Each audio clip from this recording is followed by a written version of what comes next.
that's that part, and then this is Lisa Maloney. So she's going to come up, and we've known you for a long time.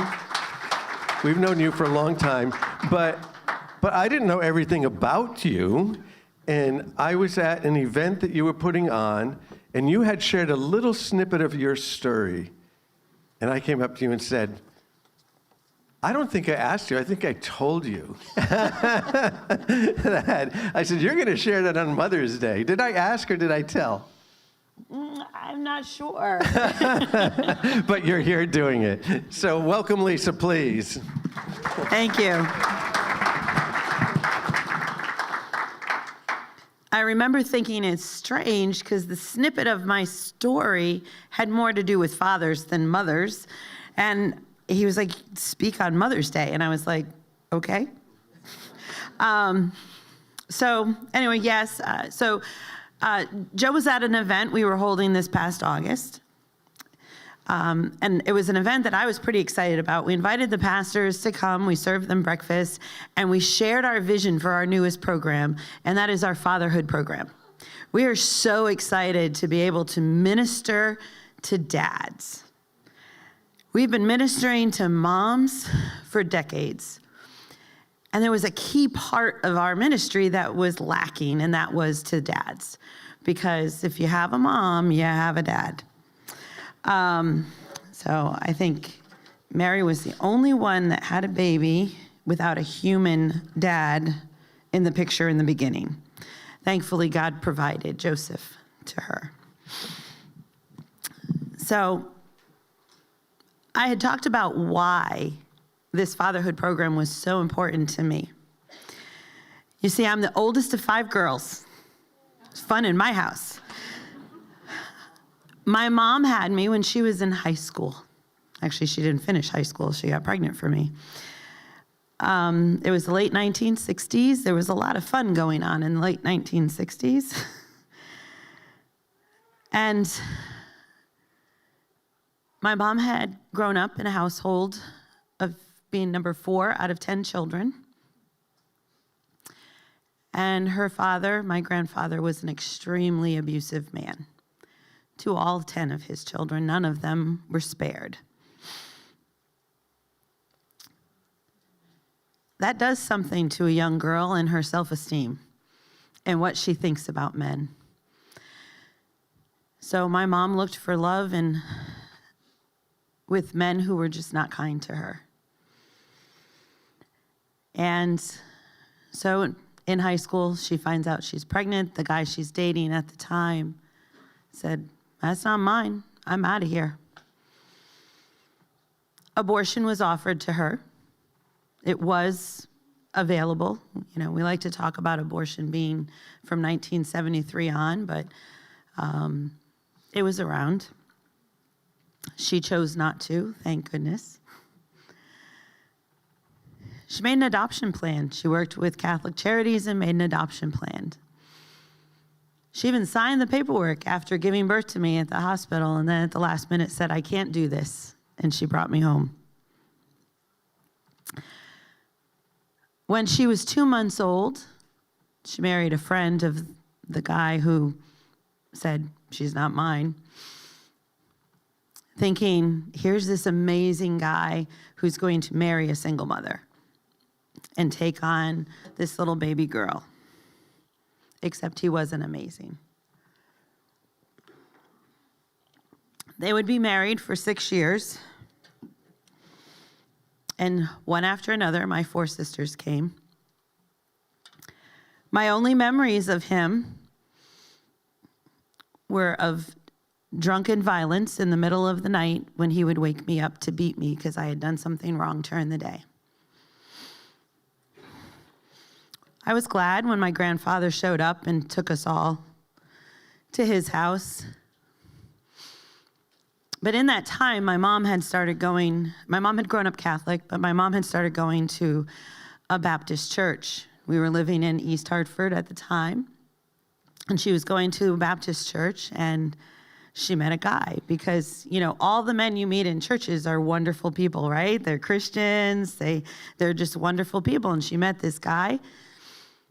A month later, they were married. And everybody thought Ted was just this amazing guy because, he took on this single mother of 5 girls. Who in their right mind would take on this single mother of 5 girls? And Ted was the church treasurer. And not because he wanted to serve, but because he wanted to line his pockets. And at home, Ted was not a great guy. His favorite name for me was Dum Dum. And when you hear that after a while, it's true. It's got to be true because this is all he calls me. That was a kind word that he used for me. I became very adept at listening to see if I could hear his breathing in a room before I'd walk into it. Because I didn't want to walk into a room if he was in there by himself because I didn't know what porn show he'd be watching or if he had clothes on.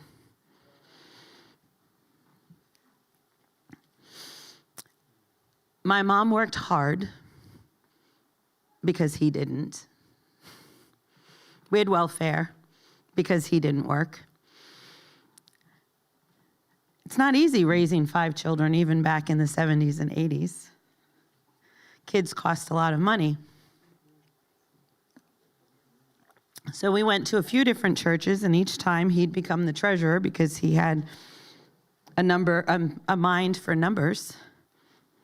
And each time we'd end up leaving when it was found that each Sunday, some money in the plate, some money in his pocket. They would be married from the time I was 8 years old until I was 17. Ted and I did not get along. He was a tough man, and I had a mouth. My last memory of him was when I was 17, and we had started arguing about something. I'm not sure what, because I argued with him a lot. I told him to shut up. He slapped me in the face. I punched him in the stomach and walked out the door.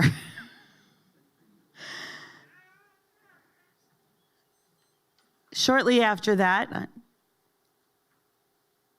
we were grateful he left. It was lucky for us, but not the 19-year-old girl he left with.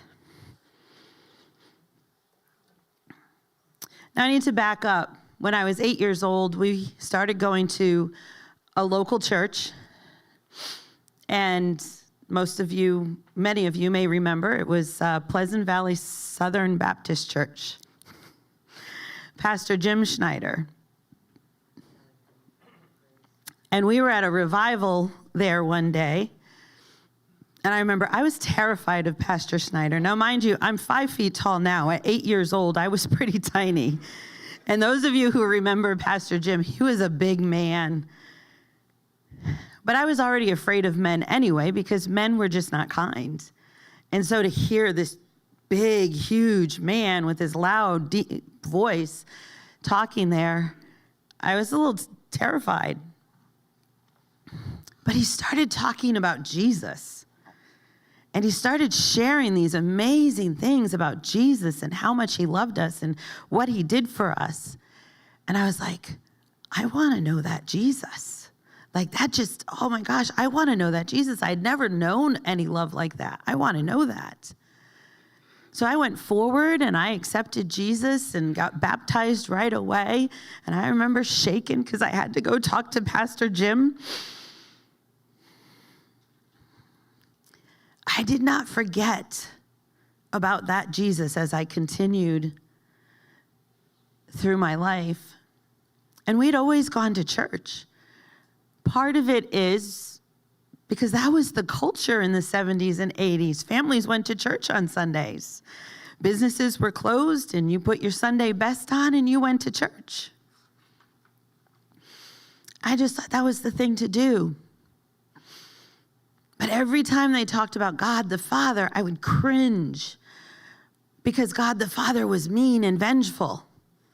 Because I would only remember some of the stories in the Old Testament about his anger. I didn't remember that it was justified. I just remembered his anger. And the men in my life were angry. I loved my grandfather. I had a great relationship with my grandfather, but he was an angry man. And I thought it was normal when you got angry that things would fly across the room. That's what you did. You screamed and yelled and you threw things.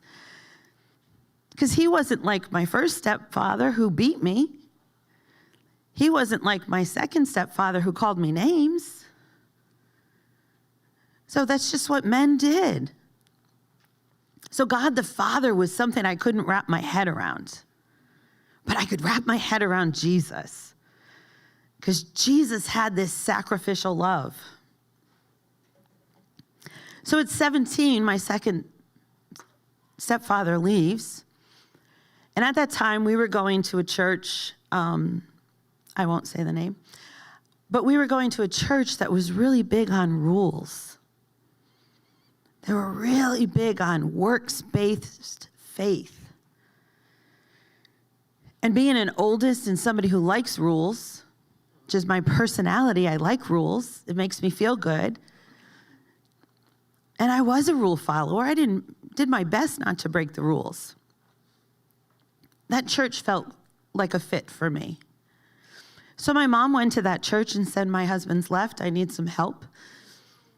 And I still remember sitting in the living room that day when the 4 elders from the church came to our house. And I'm sitting with my mom because she's broken, even though at that point she's not recognizing that she'd been doing a lot of this on her own. She'd been raising my sisters and I. She'd been working. She managed to get her high school diploma as a mom of 5. I was mortified. I was in junior high, and she went to school during the day with my classmates. I was like, I look at that now and think, how brave. But her husband of 10 years had just left, and had left for a 19-year-old girl. So I remember sitting in support of my mom, and these 4 men proceeded to tell her all the ways that she was wrong and not doing enough to keep her husband home.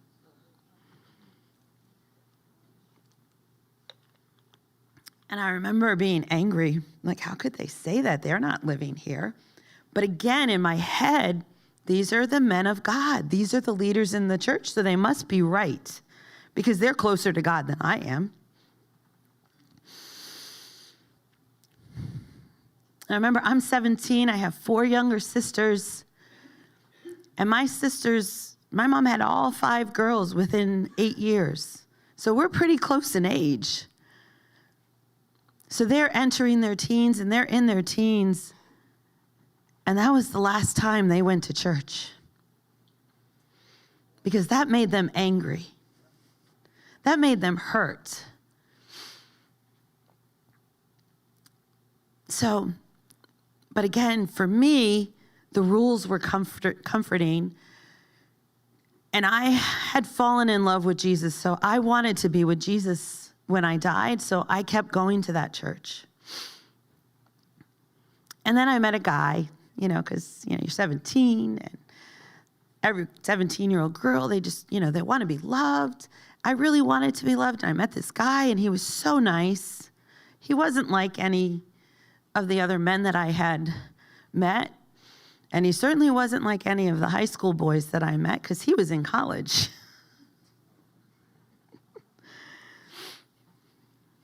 We would date for the next 3 years. But I would hear the comments from his family because he came from wealth. I did not. I came from broken family. I came from the wrong side of the tracks. I lived in Jewett City.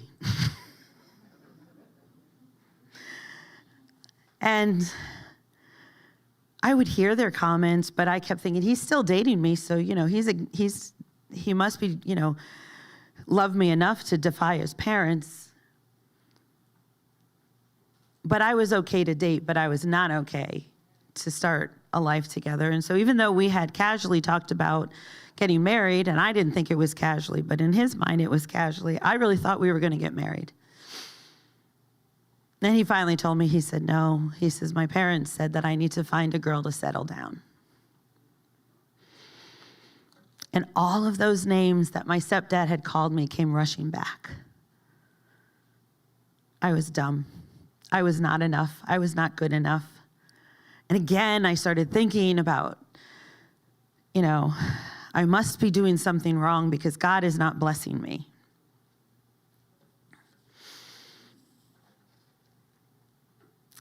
So I decided at that point, well, maybe all that I'm doing is not going to work. Maybe it's just not enough, and I will never be enough.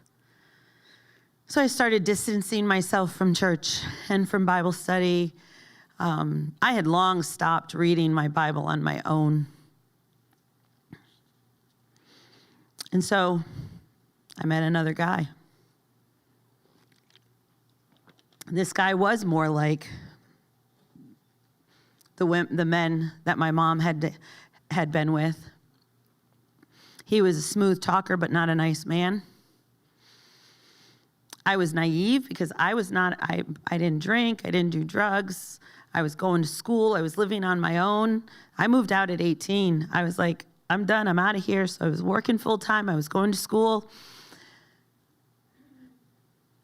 He was using cocaine, I didn't know it. I was clueless because I was a good girl. I had never been experienced to that. But it was a whirlwind of 3 months. We had fun, so I thought, until we didn't. And I was pregnant. And I told him, I said, I'm pregnant. And he said, it's not mine, see you later. And I just remember thinking, I just repeated my mom's pattern.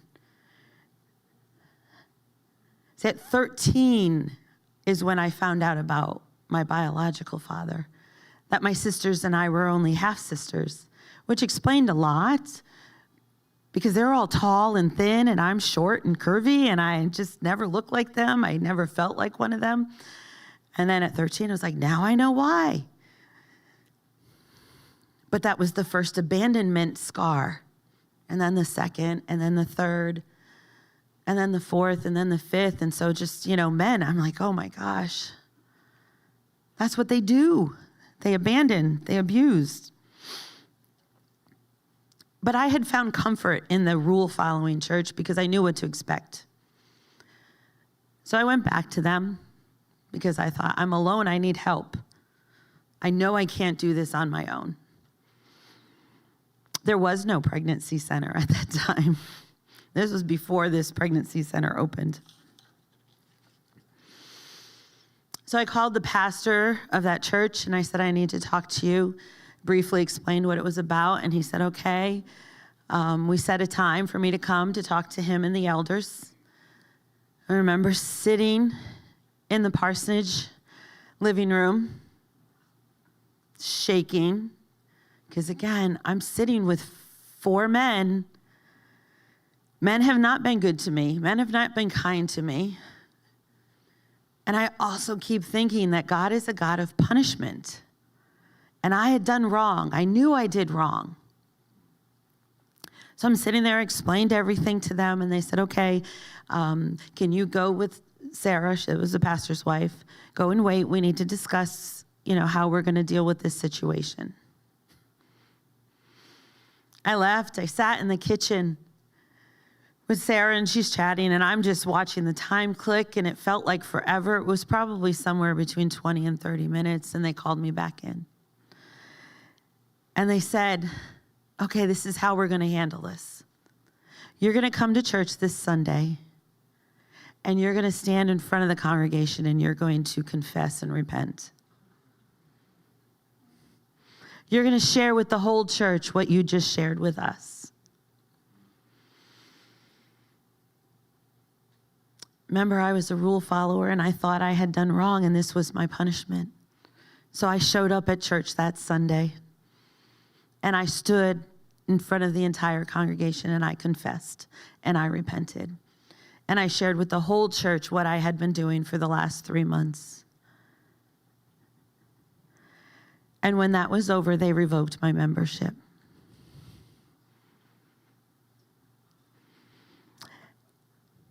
And they told me that I could continue to come and they were going to help me with things for the baby, but I was no longer trustworthy. And so I couldn't even help in the nursery. I don't know what I would have done to those babies, but I couldn't have helped in the nursery. They threw me a shower. I got everything I needed for my baby, but I didn't get any love. I got whispers. I remember walking into church and I could just hear it and I could just feel the looks. Strangely enough, one of my favorite books in high school was The Scarlet Letter. And I felt like I was living it out. I remember even once thinking, maybe I should just create mine and walk into church with my scarlet letter.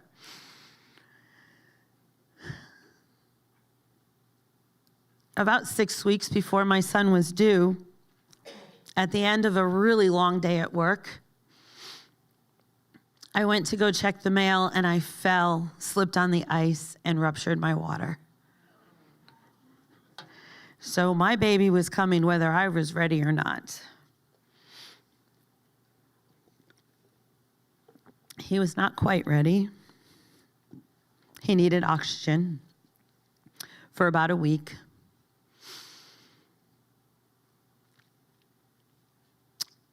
That whole week, as I'm sitting in his room, not one person from that church came to check on me.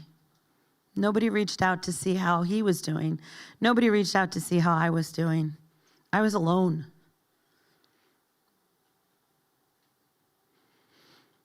Thankfully, at the end of that week, that he was doing well enough that I brought him home. So then I spent the next week at home by myself with him. Still no calls, still no visits. I knew something was off the day that I was taking him to his 2-week appointment. He felt warm. He was born January 31st, so middle of winter. He felt warm. We get to the pediatrician's office. He had a fever of 103. I was too naive enough to know that infants shouldn't have fevers, that it meant something pretty serious. So immediately we were transported to the hospital via ambulance. It kind of scared me because I was like, oh, I can drive. And they're like, no. They ran some tests. Tests came back, spinal meningitis.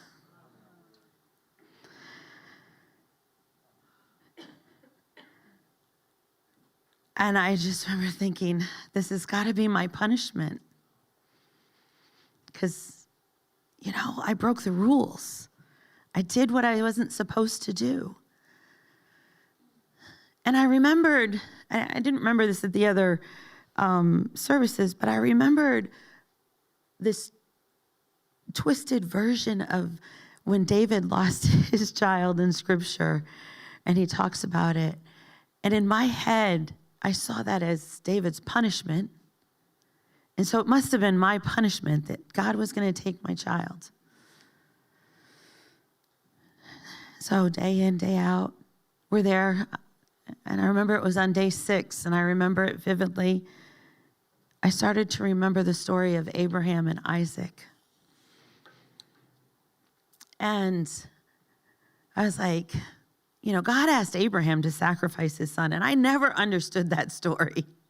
I was just like, God, you want him to kill his son. And then I went, Abraham, you almost did it. And I remembered that God provided a way out for Abraham, and he spared his son. And so I thought, well, maybe if I just say, God, he's yours. If I just give my son back to God, maybe he'll spare him. And then when I said that, I said, God, I just can't. He's yours. This is what I heard. A memory verse from many, many years earlier. Remember, I grew up in church, grew up memorizing Scripture. None of it goes to waste. It came back. Matthew 7:11 says, if you then who are evil know how to give good gifts to your children, how much more will your Father who is in heaven give good things to those who ask him? I had memorized that verse as a child, but it never really equated God the Father as being good until that moment. Until that moment when he reminded me that he's good, that he's better than our earthly fathers. And so I really earnestly started praying. 2 days later, I went home with my son. He's 35 now with a wife and 2 children and one on the way. No bad side effects from his spinal meningitis as an infant.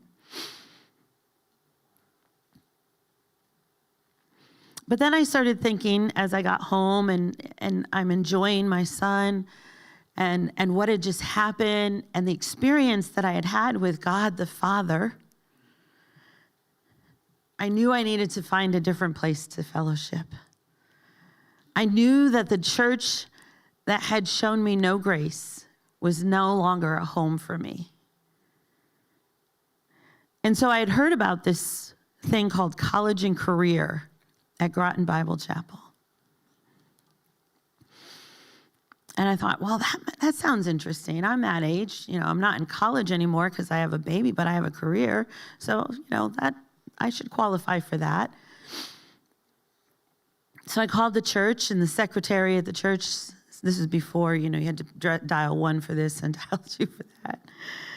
Somebody answered the phone, and she said, oh, that's Bob McCoy. You need to talk to Bob McCoy. And I went, oh, no, I need to talk to a man. God had done some things in my heart, but he had not fixed that yet. So I called Bob McCoy, and I said, I'm interested in your college and career program.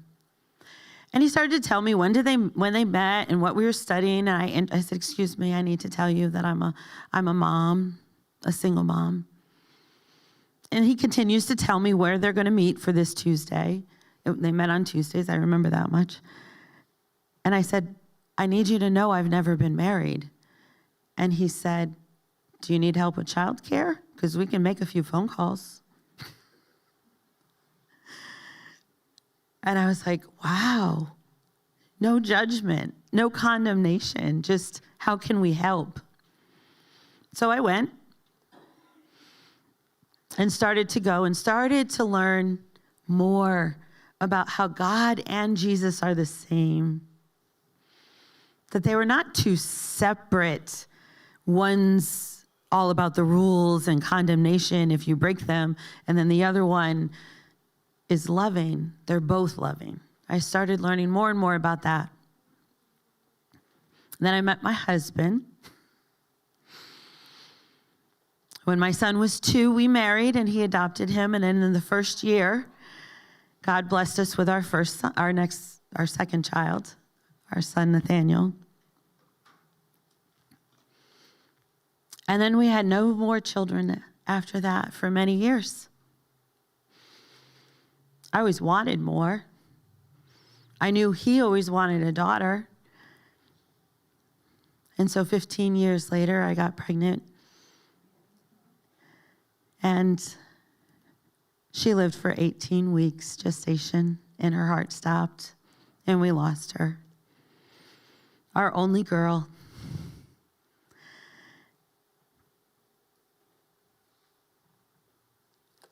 Immediately, my first thoughts were, what did I do wrong again, God?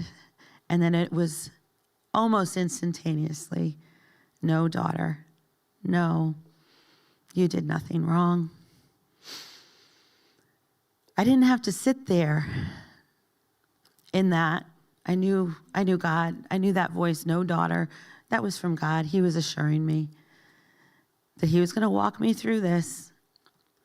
Some months later, I'm at the doctor's. We're talking about hysterectomy. They ran some blood work. They said, we can't do it. You're pregnant. I was like, what? They proceeded to tell me that because of what had happened in the previous pregnancy, that this one would end the same way. So I should just immediately schedule a D&C. And I looked at it was not my doctor, it was an APRN, and I was like, what? 3 times in that first visit, she talked to me about a D&C. I said, no. And she's like, but I don't think you understand. You're not going to carry this baby to term. You will lose this one too. Do you want to go through that again? I said, no, I don't want to go through that again. But I'm not God, and I'm not going to stop this baby's heartbeat. I had problems during that pregnancy. It was not an easy pregnancy. And they told us he would have to come early. They'd have to take him early. And they ran a test to see if his lungs were ready, and it was not. But they said, we still need to take him. There's too many problems. He's got to come early. But we'll have the NICU waiting. We'll have the specialists waiting. My husband and I got to the hospital that morning to give birth to him, and friends of ours had just had a miraculous experience. Anybody who wants to hear that story, I'd love to share it. Same doctor. My husband looked at the doctor and said, how about that Hopkins baby? And the doctor said, it's a miracle. I have no explanation. This child had a 0% chance of survival. 8 hours later, we gave birth to our son, who came out screaming. There was nothing wrong with his lungs. With an APGAR of 9. Perfectly healthy. I'm convinced God was showing off for that doctor that day. He's retired. I hope he remembers that day, that 2 miracles. He delivered 2 miracles that day.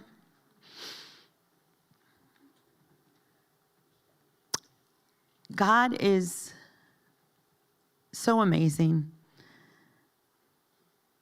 And for me, every time I hear those words of my stepdads, I can rebuke them because I know they're not true. I know that God is a loving Father. Some of you who were here early enough heard the song My Father's Eyes by Amy Grant. I was a teen when that song came out, and I hated it. How on earth why would you want to have his eyes? Now I love that song, and I hope to have his eyes.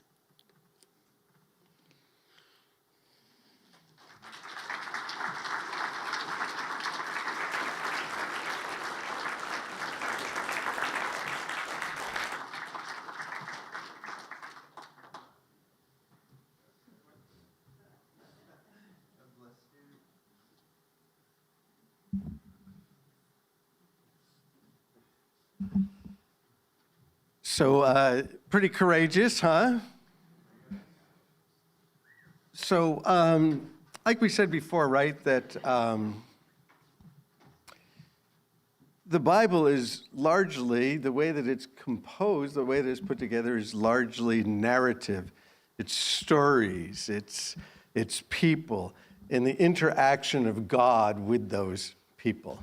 And what you discover, once you discover the Bible, most of it's discovered, strictly in its rules kind of way, right? That's how we think about it. But it really is the whole account of the way that God deals with people and works with people. And what you start to find out if you read the Bible enough is that God likes drama. Have you figured that out? I mean, he likes the drama.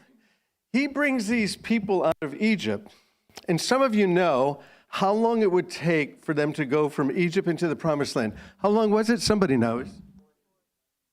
11 days. 11 days. And how long does it take them? Does that feel like your life? Feels like mine, you know what I mean? Why should it take 11 days? It's taking like 40 years. people's stories and people's accounts. And on Mother's Day, which we've turned into Women's Day, which we even brought it down to Girls' Day, and then we've been, over the years, reminding men about what's going on with the women around us. So I told this story some years ago, and I told it again this morning, and maybe it just seems over the top, but some of you who know my story, I went to college late and went as an adult, and I took a class from a lady, a feminist, who had started one of the first women's shelters in Connecticut, and she started it because they used to have these things that were, you'd see billboards around rape crisis hotlines. And she said, with the rape crisis hotlines, what we found out was that women kept calling us, a lot of them because they were raped, but an awful lot of them because they were beat. They were beat. So that was her story. So it was an intriguing story to me. And she came out in this class, 2 guys in the class. The name of the class was Confronted by Violence. 2 guys, all the rest women. And this lady comes out, and the first thing she says in the class is, why do men beat women? And I thought, I ain't answering this question, man. This is an F waiting to happen. I'm just gonna listen. I'm not even gonna offer, a hunch. And so all these girls gave these answers, and this one guy in the room, he said, it's because some women need to be beat. That was me. I was like, whoa, you know what I mean? Like, I hope it's not guilt by association, like all the males are going to get his grade, And here's what this lady said. She said, I'm so glad you shared that. She said, because over the next 12 weeks, that's what we're going to be talking about, and that's what we're going to be exploring, and that's what we're going to be deconstructing. She said, so thank you very much. And I thought, I've never seen anybody like this lady. Like, this is amazing to me. And she said, but I will tell you why. She said, I will tell you why men beat women. She said, the reason that men beat women is because they can. I thought, because they can. Like, what's she talking about? Yeah, because they can. Because men are more powerful. Men have 29% more muscle mass than women. Now, I know there's a few women, and I know a few of them, and some of them come to church and it could break me in half. But for the most part, men are stronger. And because they have taken advantage of that opportunity throughout the centuries and throughout history. So in that class, this woman had said, she said, 1 out of every 4 women in the United States, by the time she's 18, is abused by somebody that she trusts. And I thought, that's like ridiculous. Like, there's no way in the world that 1 out of every 4 women is abused by the time they're 18 by somebody they trust. So idiot that I am, I rushed from one of her classes to a Bible study I was doing. There were about 30 people in it. Mixed group, men and women. And I shared that. I said, I came from this class, and this lady was talking, and she said 1 out of every 4 women in America has been abused by the time they're 18 by somebody that they trust. Now, that was either sexual abuse or physical abuse. And I said, I don't know, if that's true. And I would never do this again. Like, I can't believe that I did it, like, so foolish in this public meeting. I said, like, in this room, I said, is that true in this room? I said, how many women in this room have been abused by the time you're 18 by somebody that you trusted? And more than 1 in 4 put their hand up. I was like, man, like, this is crazy. Like, is this the world? Is this the world that I live in? Is this the world that we have? Is this what's going on with women? And so we decided on this day with women, that Mother's Day, that we were going to honor women and we were going to speak to men, right? Let's speak to men as well. Like, us men need to be better men. And then after Lisa shared, a couple of people came up to me, and then somebody came up to me, told me about, abuse. And we need to honor women. And this church and these men need to honor women. So that's just the way it is. We're going to do that. We're going to always do that. So get used to it. Let's just honor women. I think that your kids are going to come in and do a song in this service. So here they come.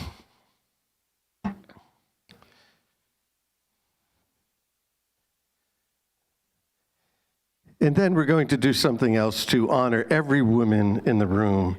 We're going to ask every man to stand in honor of every woman in the room, but we're going to do that in a moment. So here come your children.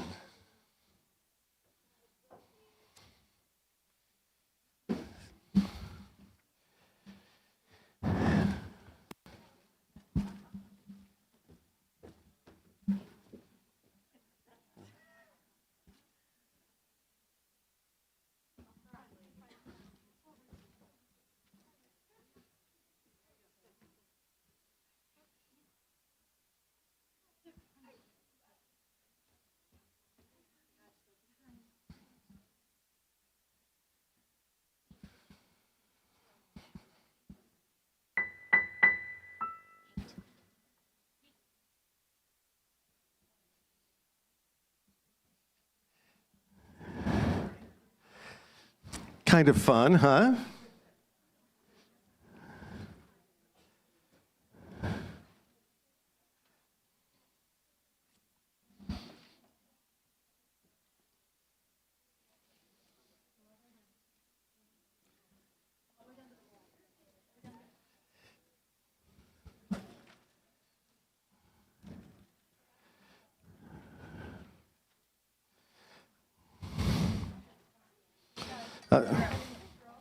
Stop.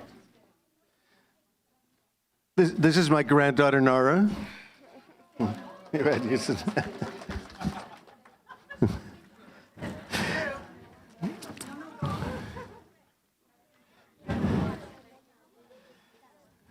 So do this, because in a moment, you're going to honor your moms by bringing them a flower and by bringing them some chocolates. And then there's lots of other things you can do to honor your moms throughout the day and throughout the week and throughout your life. But we're just going to do those two today. So if you see your moms, wave to them. Do you see your moms? Hi, Mom. All right.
Let's pray.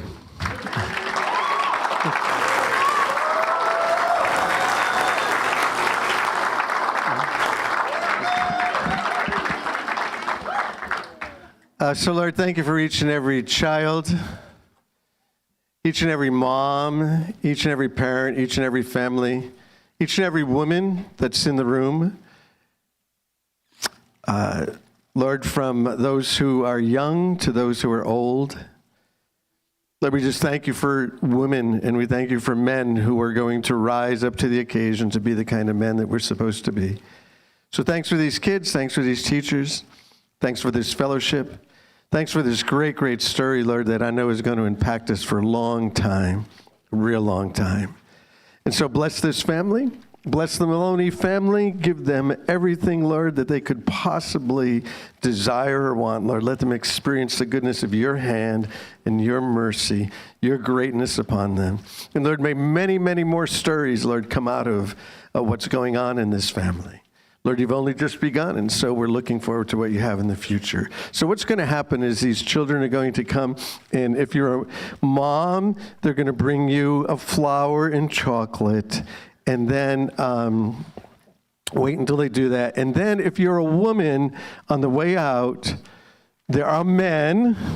You don't need to be afraid of these men. There are men who, if you're a woman, from any age up, whether you're a mom, whether you're not a mom, the very fact that you're a woman, we want to honor you and make it a Women's Day and let you know that you are loved, you are loved, you are loved, you are loved. So these guys will try to give you a flower, and they'll try to give you some chocolates, and we wish we could do more for you, but we at least want to do that to let you know that you are loved, you are loved, you are loved. If you're a woman here, you're loved, and you're valued. And God the Father loves you. And it's true that some of us, see God as demanding and exacting. And God the Father loves us, and he wants to reparent us. We've been born again. We're children of God. He's making us into what he wants us to be. So I know this is hard for some moms. Some of us have lost children. Some of us have, are alone. But you are loved, you are loved, you are loved. There's nothing you can do that's going to make God love you more. There's nothing you can do that's going to make God love you any less. You are fully loved by your Heavenly Father. So go bring your moms that. Go ahead, go find your moms. Everybody else stay. Everybody else stay where you are, because if you do anything else, chaos will ensue. We don't want the chaos. We'll have some chaos in just a moment. But go find your moms. Go find your moms.